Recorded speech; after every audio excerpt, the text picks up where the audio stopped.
Hello, this is Paper Cuts Included coming to you live from the Ninja Turtle sleeping blanket. And that's how I know it's legit. Today is going to be a pickup video.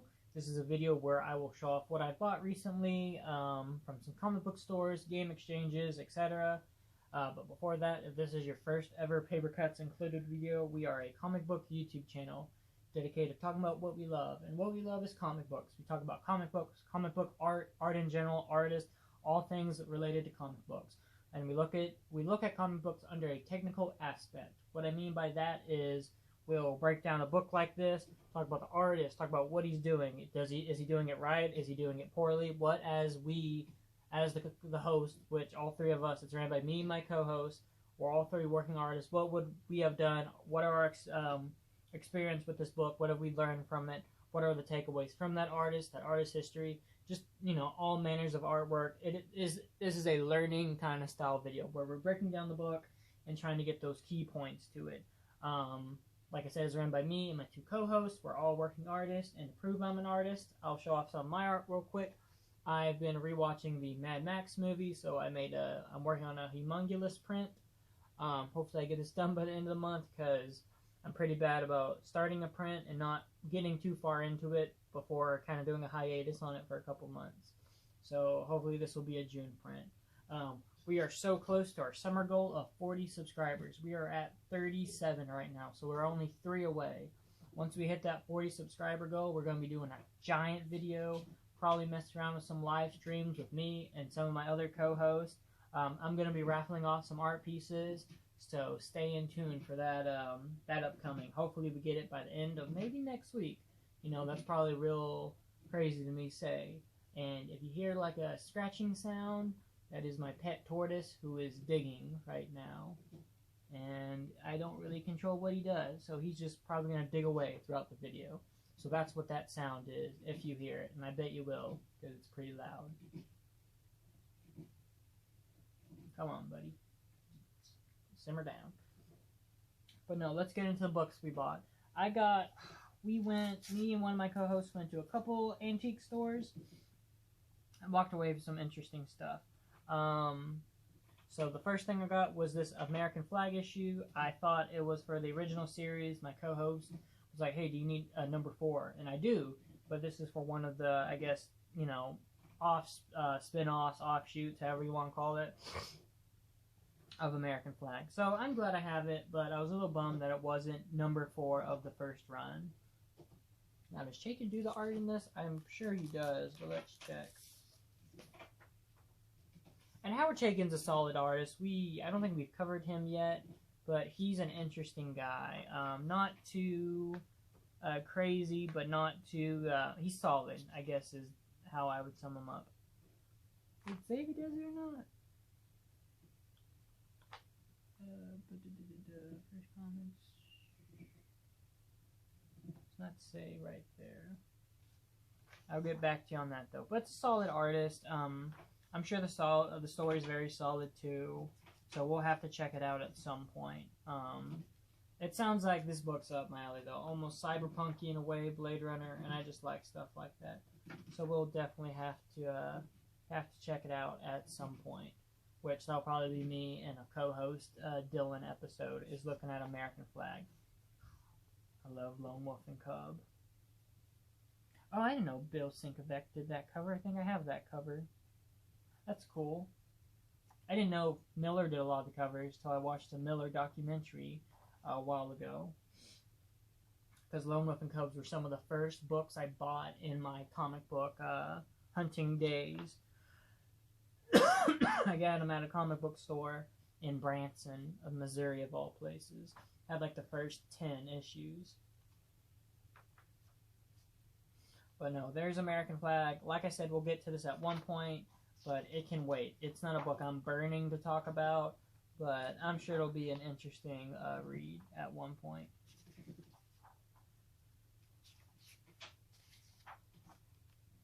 I'm just looking at the ads. Let's see, who Nexus number 48? Anyone interesting in it?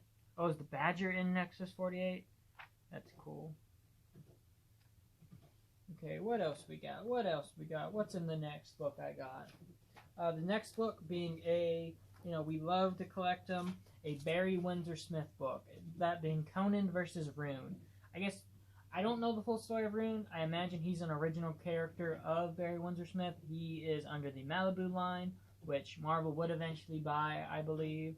So probably getting one of Barry Windsor Smith's most, you know, famous runs, that being his Conan book. You know, Conan Red Nails is, you know, some people regard that as the best Conan story of all time, with his original character Rune. So I just had to get it, you know. I love Barry Windsor Smith art. We talk about it a lot in this channel. Also, real cool to see a Mallrats ad in the back of it. I just, you know, nice little touch. But just, it's cool because I don't know, it's just really cool. It's almost like Red Nails again. Like, it's like that level of Conan. I don't really like the coloring that much in this one. Does he color it or someone color for him? I guess he did because it says story and art. I don't know. I feel like it's a mix between, I don't know. The coloring in this is not as good as I'd like it to be. I feel like he was just trying to up the ante from his Weapon X. Like, it's good, but it does throw me off by quite a bit. It just looks it's too harsh in a lot of ways, you know, too harsh of blues, too harsh of skin tones. And it's not bad, but it's not great either, is I guess what I'm trying to say. But I'm glad I get it. This will go in my Barry Windsor Smith collection, which, you know, before we started this channel, was maybe 1 or 2 books. But now it's almost 10, so looky there, you know? But no, it is great to just see him draw Conan again.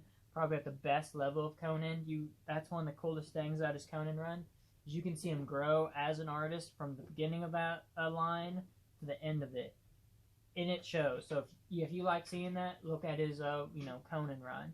And this is probably his best Conan. Not saying this is his best, but like his best. This is during the period where he could draw Conan the best. It wasn't at the beginning, it was in the middle, it was near the end, probably near Red Nails. Or I'm sure this was after Red Nails. And his Conan just looks super good at this. You can tell he's fully confident as an artist, doing these great muscular works, you know, doing these great compositions. We're going to have to look at this book, so I probably shouldn't talk about it too in depth because I don't want to not have a video. And I'm sure the story is not that great. There's only 1 issue of it. I wonder if there was supposed to be more. But Rune does look like a creature that Conan would fight, some sort of winged demon. So, you know, what a cool way to, you know, having your 2 characters fight and have them actually look like they would exist in the same kind of world. Which I don't know anything about Rune. I have, I think, 2 issues of them, of Rune with Barry Windsor Smith art. So I'm gonna have to get more of it. But no, it's cool. I would prefer this book in a black and white. I'm sure that will never happen, as seeing this in black and white. But I bet it looks a lot better as it. But it's cool to see. I would not pass this up. You know, this was a great find. I'm going to cherish it.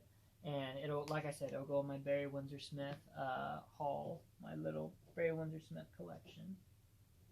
Like, I don't know. The colors just, I don't know. I just don't like them. I feel like it's too much. Let's see. Wolverine's a wuss. So says Conan. Man, the Conan the Savage magazine was still going when this book came out.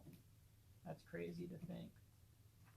But no, this book will have to be its own video, just to talk about it, compare it to some of his other Conans. When did this come out? Did it say? 95. So maybe that's why there's not a 2. The bubble was about to pop, or popping when this came out. I bet that's why there's no more.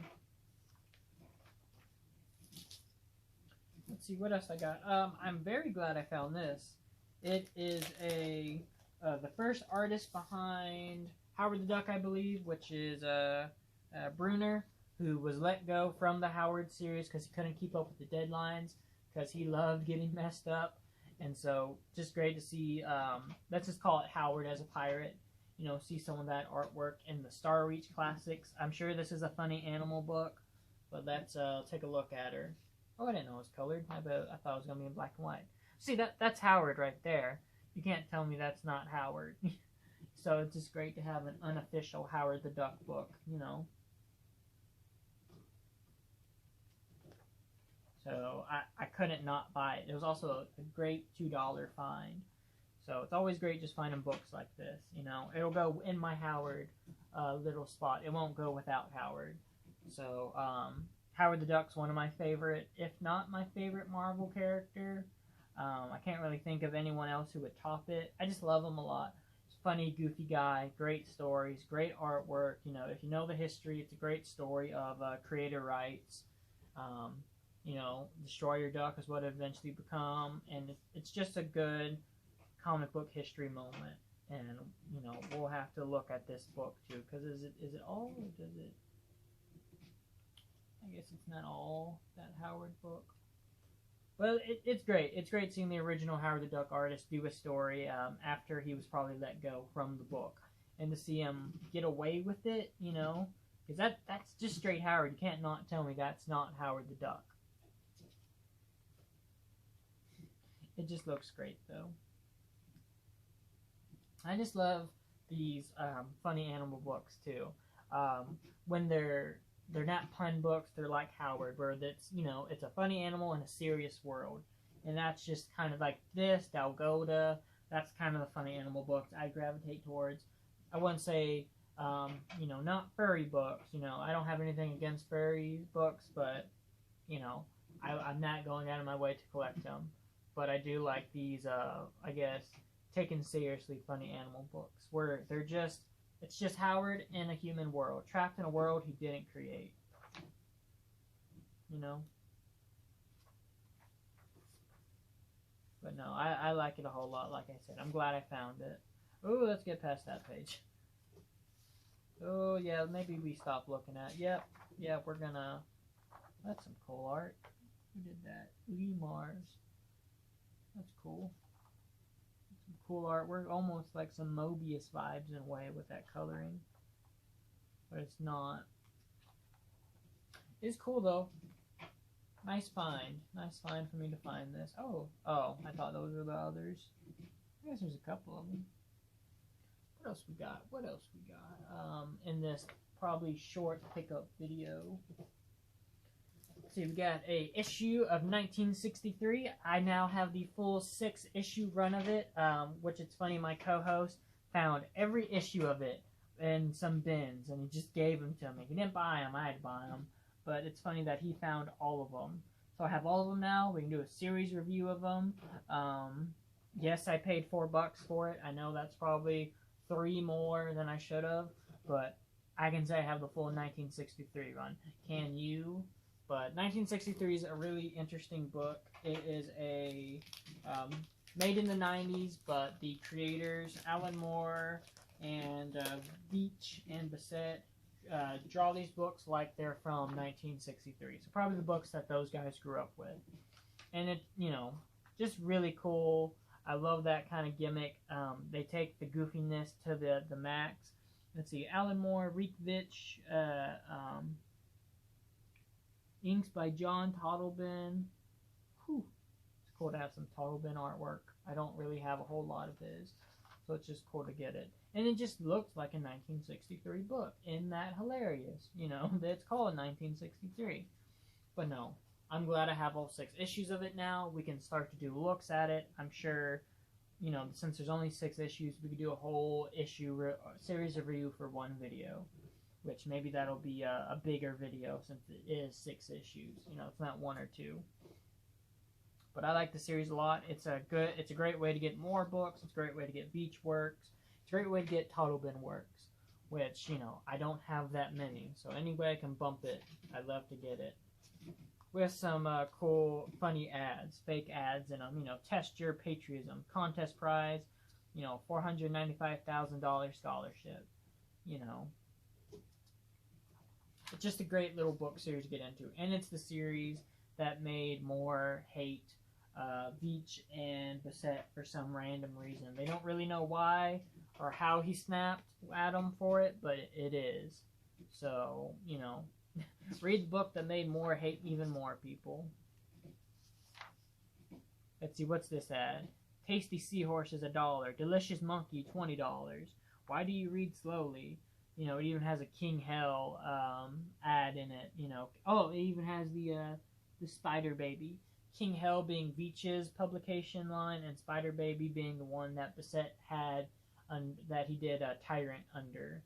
So that's really cool to see. I wonder if those are real or not. If those happened. I don't know who Mad Love was. Let me know in the comments if you know.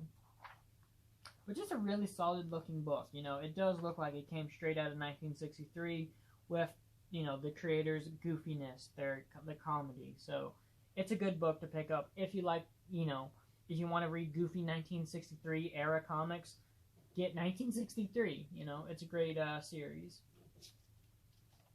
Or I hope so. I have not actually read a single issue of it. I read snippets here and there, and it's pretty solid in my opinion.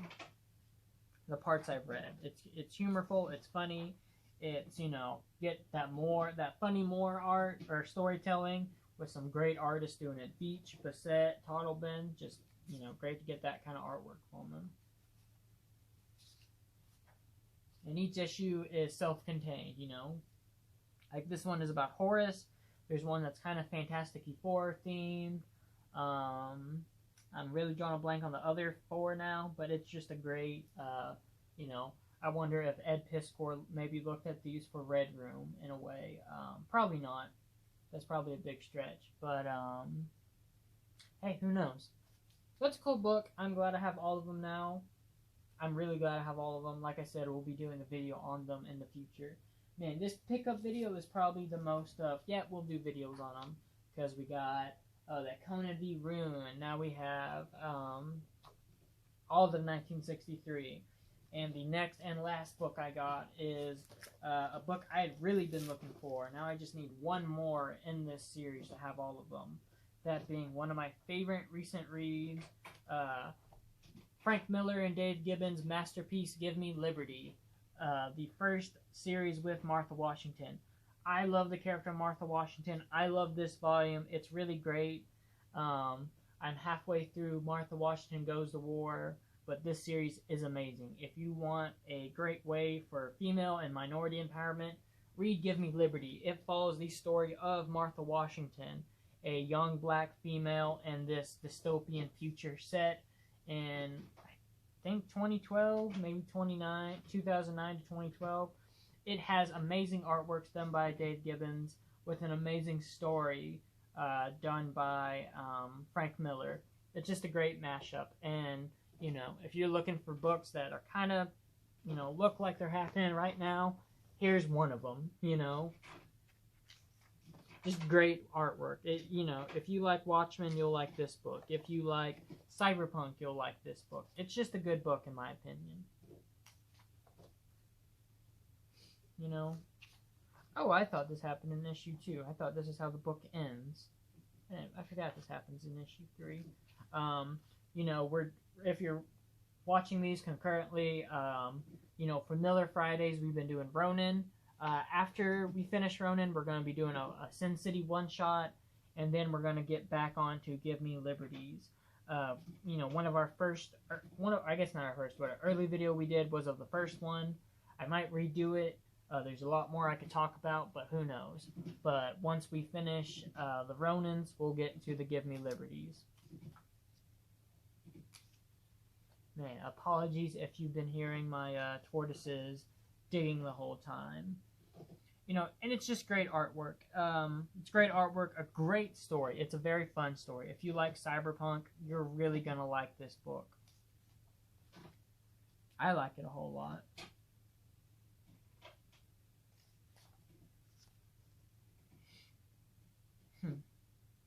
But no, like, just looking at it makes me want to reread it. And maybe I'll do it on my vacation. Probably not, though. I think I'm going to reread The Hard Goodbye by Frank Miller. It's one of his Sin City books. I like it a whole lot.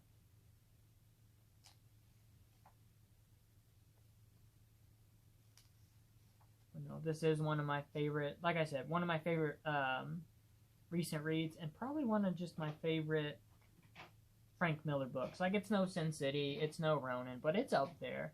You know, I haven't read a Frank Miller book I haven't liked yet. You know, Probably not until I get to Holy Terror am I not gonna like a Frank Miller book. Man, I can't wait to talk about this book. It's great art, great story. I've probably said that 10 times now, but it just is. It's a good story. It's a great, solid story. Like I said, if you like cyberpunk, you're gonna like it. If you like sci-fi, you're gonna like it. You know, even if you just like a military book, you're gonna like it. You know, it's just a good book in my opinion.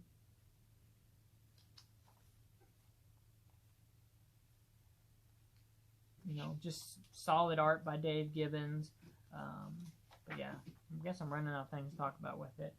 And that's, well, you know, I guess that's going to wrap up our pickup video. Is, you know, we had some great cheap finds. Not a whole lot, but some good meat on the bone. You know, and so that's it. Yeah, if you've made it to the end of this video, thank you. That really helps us out. If you found something you liked, if there's one of these books you want me to talk about right away, comment down below.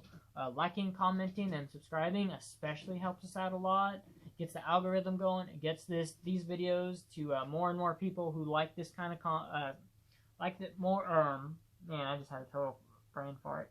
It gets these videos to more and more people who like this media, likes comic books, likes artistic breakdowns of them. You know, so it just gets them to more and more people, which you know the world needs.